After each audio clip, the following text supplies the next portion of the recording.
Lo vi salir de mi casa. A las 2 de la tarde. Con mi camiseta. La misma que llevábamos Sergio y yo en la despedida de soltero de Rubén hace 10 años. Esa que decía, propiedad de una mujer afortunada. Él se la había dejado en el respaldo de la silla del comedor. Y ella, mi mujer, no se molestó ni en esconderla. Estaba ahí, doblada, encima del sofá, como si fuera un recuerdo bonito, no una maldita evidencia. Me llamo Lucía, y hace 2 semanas exactamente, mi marido me vio salir de nuestra casa con otro hombre. Pero lo más jodido no fue eso. Lo más jodido fue que yo quería que me viera. Después de años sintiéndome como un mueble más del salón, de darlo todo por una relación que se volvió una rutina de horarios, cenas silenciosas y sexo por compromiso, necesitaba que reaccionara.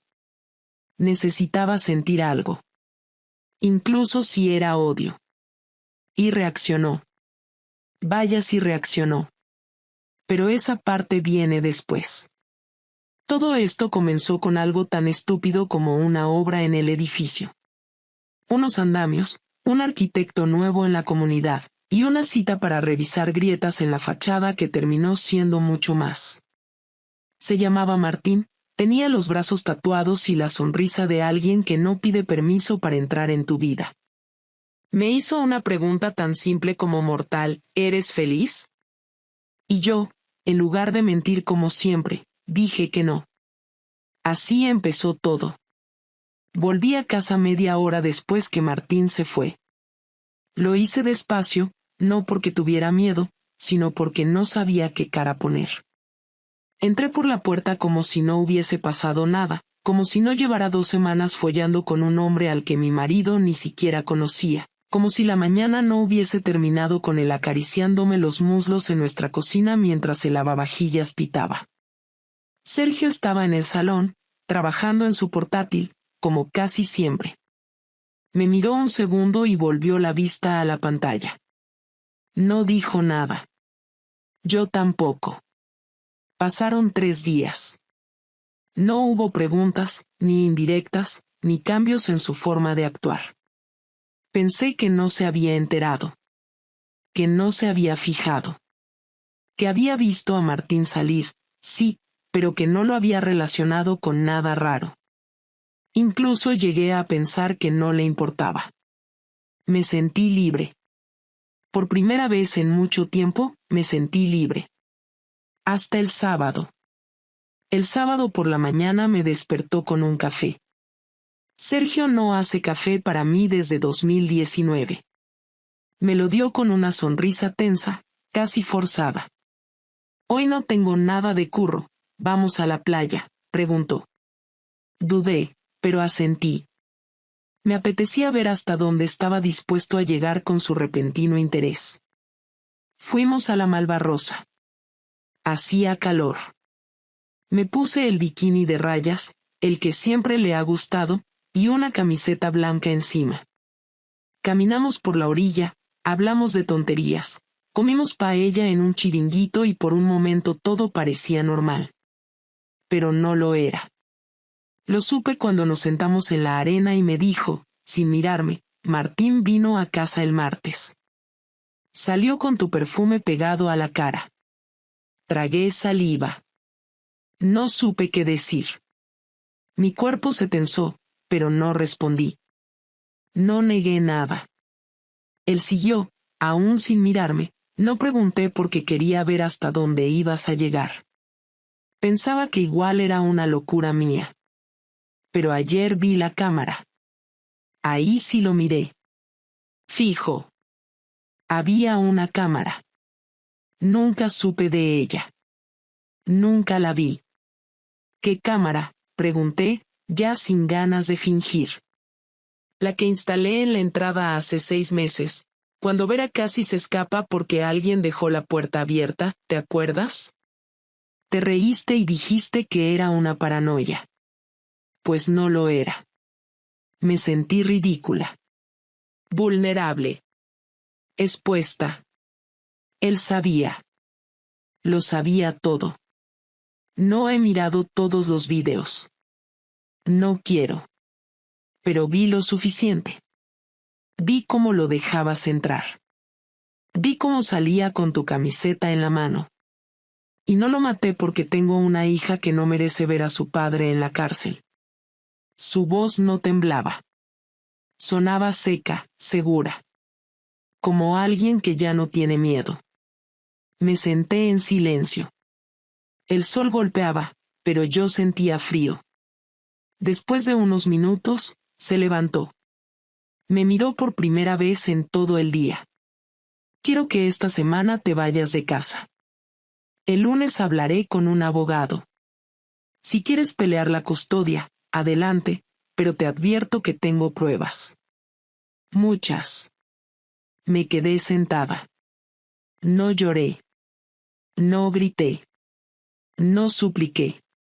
Solo asentí. Ya no había nada que discutir. Ya lo sabía todo. Y había decidido su respuesta sin esperar la mía. El coche de vuelta fue un silencio eterno. Cuando llegamos, recogí mis cosas en una maleta pequeña. No podía ni pensar en quedarme a dormir en esa casa. Me fui a casa de mi hermana.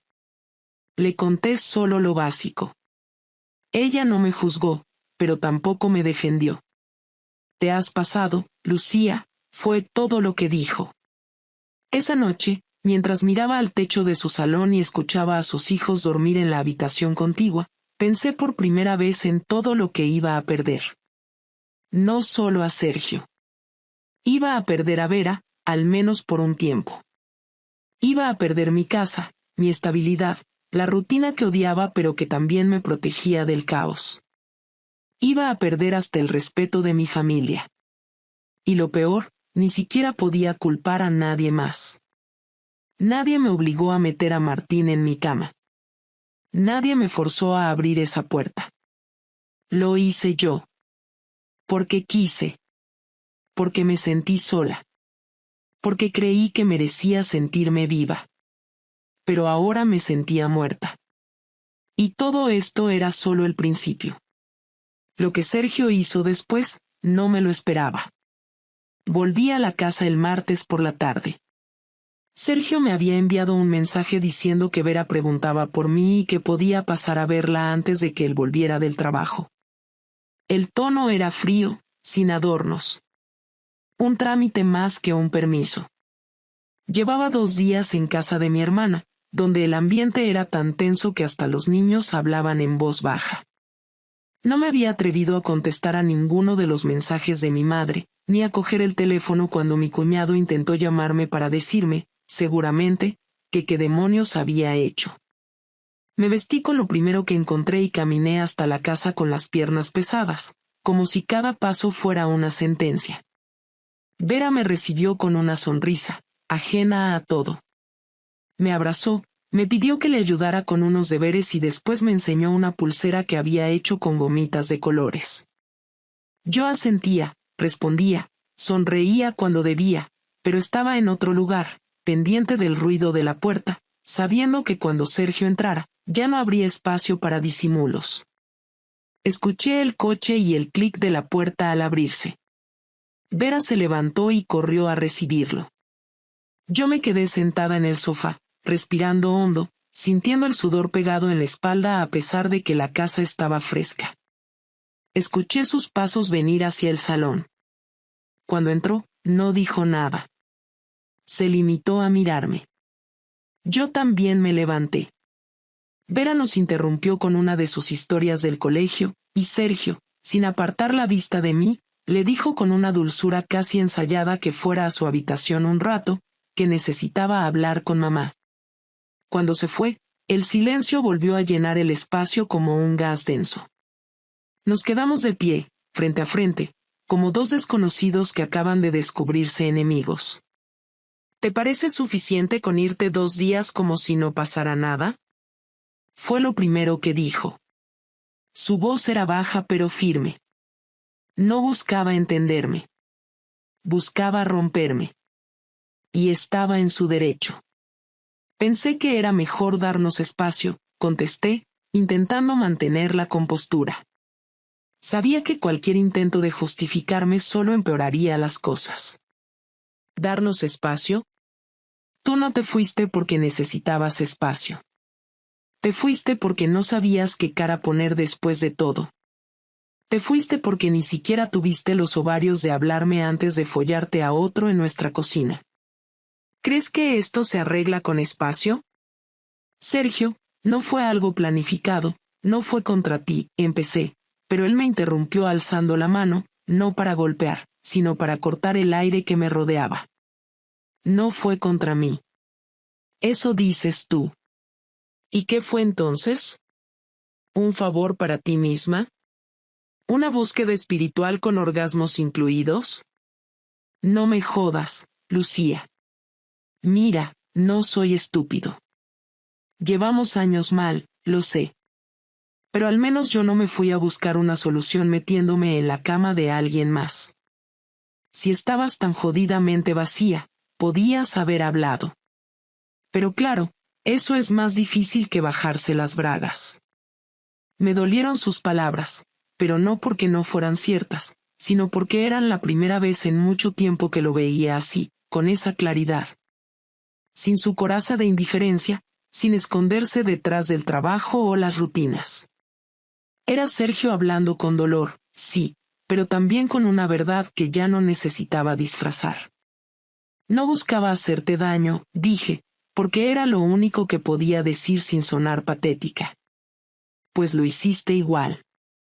Y ahora estás aquí como si pudieras arreglarlo con 2 frases mal construidas. No te engañes. No hay manera de volver atrás. Lo único que puedes hacer es no empeorarlo. Se fue a la cocina, sirvió agua, bebió con calma y volvió. Me miró con algo que parecía más desprecio que tristeza. Esta semana veré a un abogado. No quiero pelear por la casa ni por el coche. Solo quiero a Vera conmigo. No voy a impedirte que la veas, pero no va a ser en esta casa. Ya no vives aquí. No voy a pelear por las cosas materiales, le respondí. No era momento de discutir propiedades. Pero la mención de Vera me revolvió el estómago. Pero no vas a alejarme de ella. Tú tomaste decisiones. Ahora acepta las consecuencias. No soy yo quien va a alejarte. Fuiste tú la que te fuiste, la que permitió que esto se rompiera. Y si no puedes con la culpa, no me mires a mí. No lloré. Me ardían los ojos, pero no lloré. Me fui sin despedirme de Vera porque no quería que me viera en ese estado. Cerré la puerta despacio, sabiendo que cada paso que daba hacia la calle me alejaba de algo que ya no volvería. No pasó ni una semana antes de que empezara a haber señales de que Sergio no solo había decidido echarme de su vida, sino que también había empezado su venganza de una forma silenciosa y calculada. Pensaba que lo conocía, que lo había visto en todos sus estados de ánimo posibles, que después de tantos años sabía hasta dónde podía llegar, pero estaba equivocada. El Sergio que empezó a moverse después de nuestra confrontación no era el hombre con el que me había casado. Era otro, uno que ya no tenía miedo a romperlo todo. Me llegó un correo del colegio de Vera solicitando una reunión urgente sobre temas familiares. Cuando llegué, el orientador social me explicó con cuidado, casi con lástima, que el padre había informado al centro de que estábamos en proceso de separación y que había solicitado que cualquier comunicación futura fuera enviada solo a su correo personal. Sergio no me había dicho nada de eso. Me miró como si yo fuera una visitante extraña en la vida de nuestra hija, y me di cuenta en ese momento de que no era una advertencia, era una declaración de guerra. 2 días después, la cuenta conjunta que usábamos desde hacía años quedó vacía. Me dejó 20 euros y un mensaje por WhatsApp que decía, te recuerdo que ya no compartimos gastos. Hazte una cuenta nueva. Ni un insulto, ni un grito. Solo eso. Lo que más me dolió fue su eficiencia, su forma de eliminarme con gestos tan pequeños como certeros. No había rabia visible, solo decisiones. Todo estaba tan bien organizado que me daba miedo pensar cuánto tiempo llevaba planeándolo. Me enteré de que ya había hablado con un abogado antes de que yo saliera de la casa. Que había recopilado capturas de pantalla, extractos bancarios, registros de entradas y salidas del garaje. Lo tenía todo medido al milímetro. El golpe más duro vino al final de esa semana. Mi jefe me llamó a su despacho. Me ofreció un asiento, cerró la puerta y se frotó la frente antes de decir nada. Lucía, no sé cómo decírtelo, pero ha llegado una carpeta a dirección con una denuncia anónima muy bien documentada. Hay imágenes, fechas, y una narrativa que sugiere que estuviste usando tiempo laboral para encuentros personales en domicilios ajenos. Me quedé sin palabras. Él no me acusaba directamente, pero yo sabía exactamente de qué se trataba. Era Martín. Eran nuestras citas. Eran mis escapadas a media mañana con excusas vacías. Sergio no solo quería alejarme de Vera, también quería destruir mi reputación, quitarme todo lo que pudiera tener de estabilidad. Intenté hablar con él. Le escribí. Le llamé. Fui a la casa y toqué el timbre una y otra vez hasta que fue Vera quien me abrió, preguntando por qué lloraba. Sergio apareció detrás de ella, me miró, y le dijo con una frialdad que me partió en dos: «Vete al cuarto, cielo, mamá ya se va». Cuando cerró la puerta tras de sí, me miró fijamente y dijo: «No estoy haciéndote nada que no merezcas. Solo estoy acelerando el final que tú decidiste empezar. ¿Pensabas que esto era un juego, que ibas a acostarte con otro en mi casa y salir impune? No. Esto es lo que cuesta traicionar a alguien que no te falló nunca». Quise decirle que no todo había sido blanco o negro. Que yo también me sentí sola, invisible, apagada. Que no lo hice para herirlo, sino para sentir que seguía viva. Pero ya no tenía sentido. No quería escuchar nada. Me dejó claro que cualquier intento de reconciliación estaba fuera de la mesa. Me dijo que había presentado una demanda para solicitar la custodia exclusiva de Vera y que, si todo seguía su curso, probablemente yo tendría derecho solo a visitas reguladas por un mediador familiar. Martín, mientras tanto, había desaparecido. Le envié mensajes que no contestó. Lo llamé desde números distintos y nunca respondió. Me bloquearon en todas las redes sociales. Entendí que en cuanto todo se empezó a complicar, él decidió salir corriendo.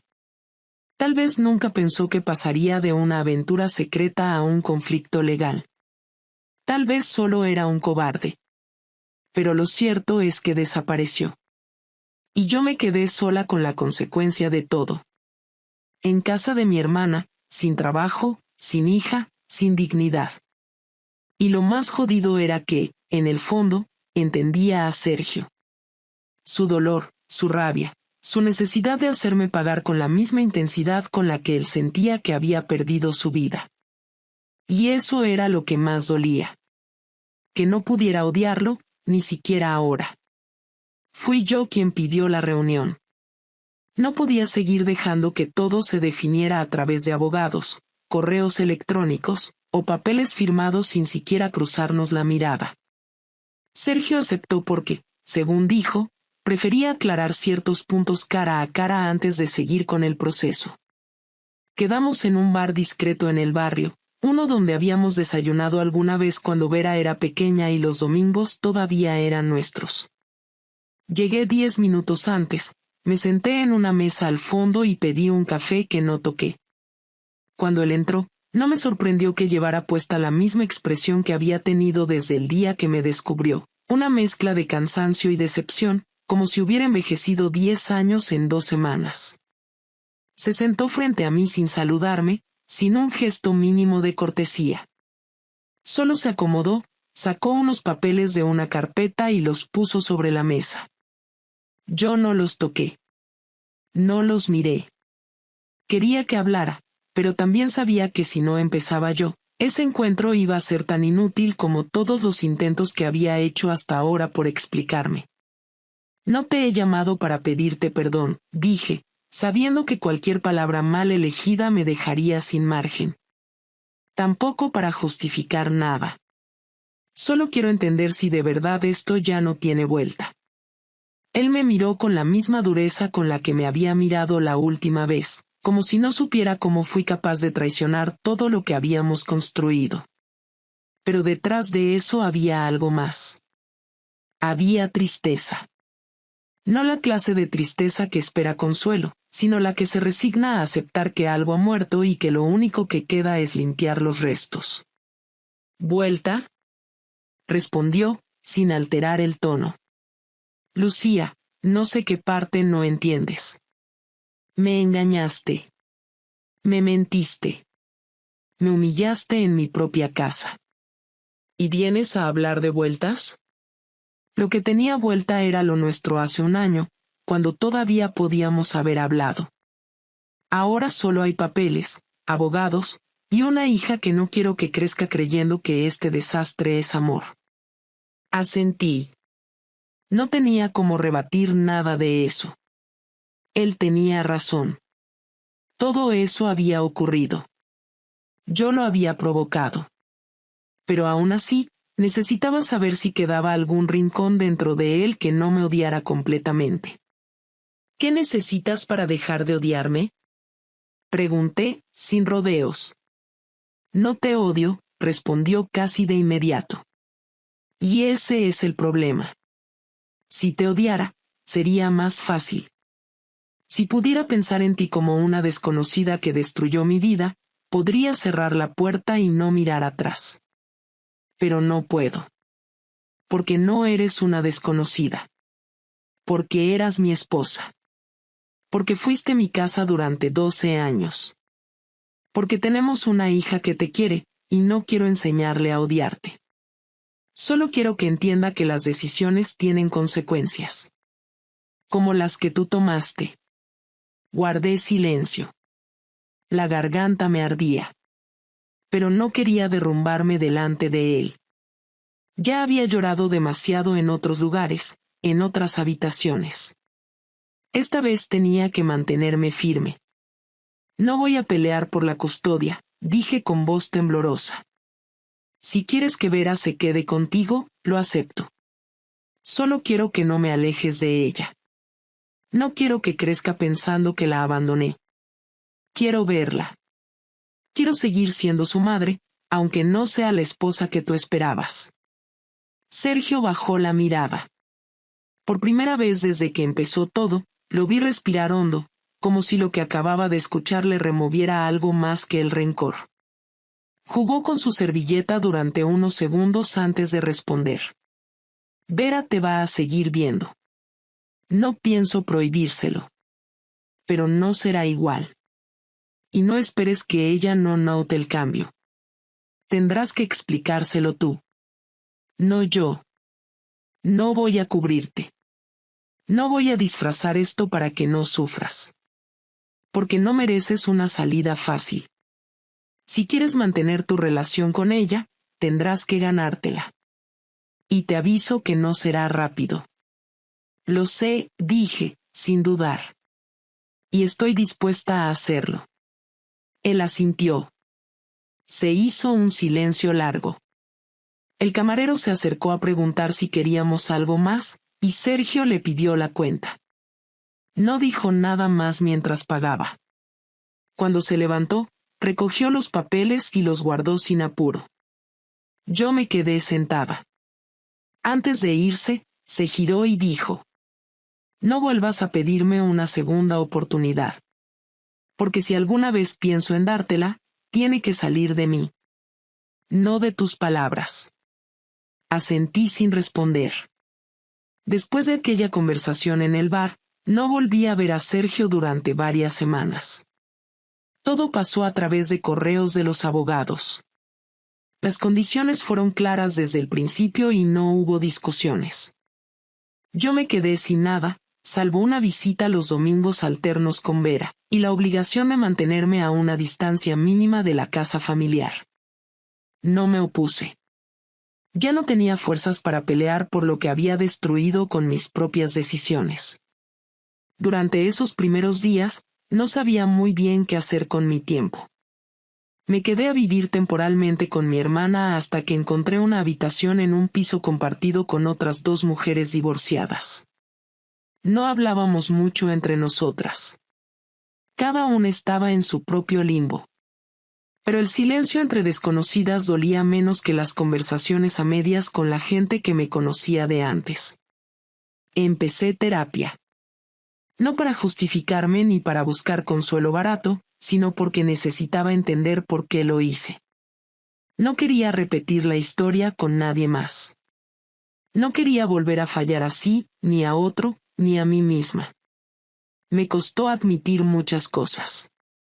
Como que llevaba años sintiéndome irrelevante, que no supe pedir ayuda, que confundí deseo con valor, y que permití que una carencia emocional se convirtiera en una excusa para destruir lo poco que aún tenía. No había drama, no había épica, solo errores cotidianos que, sumados, me empujaron al borde y me hicieron cruzar una línea que no tenía retorno. Lo entendí todo demasiado tarde, pero lo entendí.